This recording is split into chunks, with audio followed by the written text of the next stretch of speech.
What is going on, ladies and gentlemen? Welcome back to the channel. My name is Paul, and this is Leeds Therapy. Before we get going, if you could very kindly hit the subscribe button for me, please. If you could like the video. Also, as well, any comments that you want to make, feel free. Please put them in the comment section down below. And if you could share the video for me as well, I would really appreciate it. So, just quickly before we get on to what I'm going to talk about, thank you for some of the really nice comments in my last video. It's very, very appreciative. It's nice to have people that give a crap, so I do appreciate it, so thank you ever so much. I'm going to expand a little bit on the in the know stuff that I've been talking about. So in particular, just shit that comes out of nowhere that people just seem to take at complete face value and think that it's going to be true. Like, for instance, let me see. The first thing that made me giggle was the Sarah rumours that came up. I say Sarah rumours that came up. It was something that was put out by one person in particular. I'm going to remain nameless, and it's purely done on a clout chasing basis. It's done specifically to get a reaction out of people, for people to share the content, and for people to think that this is what's actually going to be happening and everything going on like that. There is not a snowball's chance in hell that Sarah will come to Leeds United. He will go to a Premiership team or he will go to a European team. We are not, unless something magical happens, we are not going to be spending £20 million on a player. I think the figure that was quoted was like 6 million, which is just absolutely ridiculous. It's just not going to happen.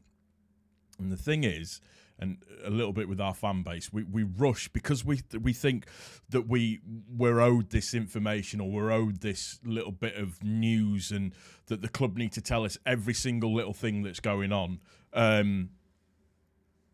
We run with any in the know stuff that's going on as well. And the other thing that I just find, in fact, no, I'll come on to that bit second, because it's more of a second half part, really, to be fair. So the other bit that I saw, which was quite interesting, was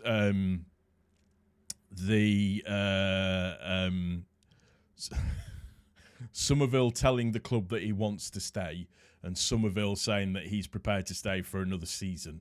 And that's really what's going to happen. And yet again, you know, everybody believed that you have to read between the lines. And generally speaking, if some transfer news comes out and it is credible, what you'll find is the credible people that you know will generally report it or generally put news on it about it. Now, this is why I hate the transfer window, because last night, yet again, Ryan Kent, his name became the name, sorry, I should say, that is synonymous with our club. Every single transfer window rose its ugly head again, because apparently he was going to be coming to Leeds. There we go. You can make of that of what you will, but like I said, it's just something that I find incredibly annoying. But you know, it's this time of year. It's the thing that I hate the most. It's just infuriating. That's why it's really important, before you start, you know, getting your knickers in a massive twist and really getting upset about stuff, take some time to do a little bit of research. Take some time to ask some questions. Look at the source.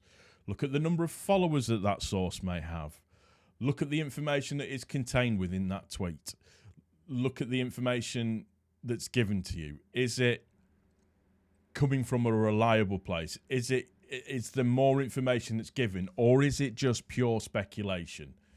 I can guarantee that 9 times out of 10, it will just be pure speculation. So there we go. That's it's my 2 cents. I'm getting, you know, we're 10 days away from the start of the season, and in all honesty, I cannot wait for the season to start.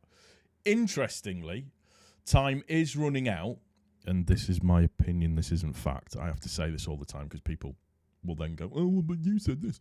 So interestingly, the time is now getting shorter when we would look to sell Somerville or Nonto and be able to get in a replacement in time. Now, I would be surprised if we haven't already got something lined up if that does go through. And in all honesty, if something is to go through, I would suspect that it's probably been going on in the background for a little while now already. Something that Just Joe picked up on, which I really wanted to pick up on as well, was when I've been watching a lot of the pre-season stuff, and it's been really, really good to see how happy Nonto's been in a lot of what I've seen training-wise. He just looks thoroughly happy to be there, looks like he's really enjoying what he's doing, all of that. And yes, it could be smoke and mirrors, but you put that with how he was last season, and it's a marked difference, in my opinion. So I think the word on the Everton deal at the moment is that Everton have backed away from the deal because Leeds are standing firm on their valuation. The big thing about that is that we don't have to sell them. We absolutely don't have to sell them. What it does is it just forces their hand to put in a transfer request. But we do not have to sell them. Do I think one or two of them will go? Yeah, I still think one or two of them will go. And I think more than likely it will be Somerville that goes.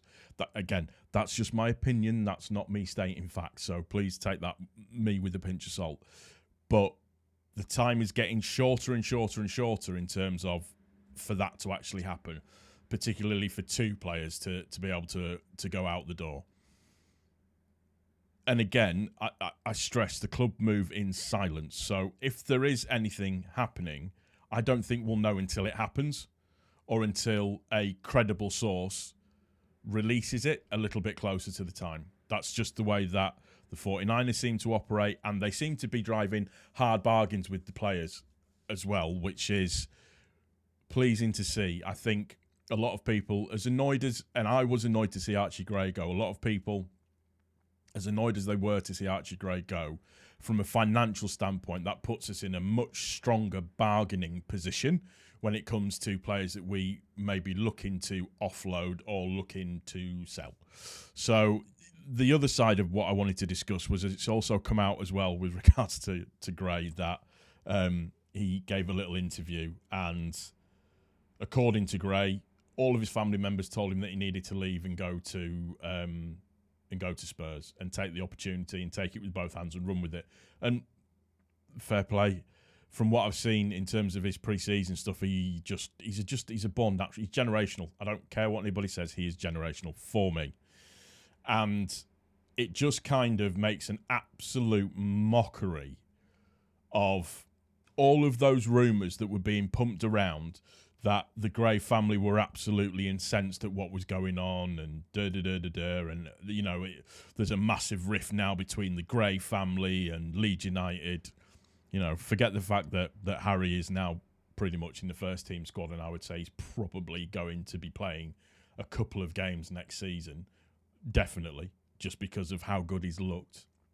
And again, in the pre-season stuff, looking at the training, his finishing looks quality, his hold-up play looks good, just looks very, very... He's the absolute spitting image of Archie, and I know a lot of people have said that they all look very similar, etc., so on and so forth, you know, all of that kind of stuff. But yeah, stop believing stuff that you read in the know sphere. Take everything with a pinch of salt until you hear it from either reliable, trustworthy, or official sources. Don't be quick to jump to conclusions. Stop jumping on the conspiracy bandwagon. No, I'm not a happy clapper for the owners, but not everything is one gigantic conspiracy where we all need to be wearing tinfoil hats and, you know, be worried about the laser-bearing aliens that are going to come and, you know, take our brains away, and the 5G that's getting inserted into my head and all of that kind of stuff. Just... I know we're all itching for news, but just let it tone down a little bit. Don't believe everything that you hear or read. It's what I'll say is, if you throw enough shit at a wall, eventually some of it is going to stick. That's going to do it for this one. If you've enjoyed the video, please don't forget to click the like button. If you're new, please also subscribe. Comments as ever. Take care of each other and take care of yourselves, more importantly, and we will see you on the next one. Take care. Cheers.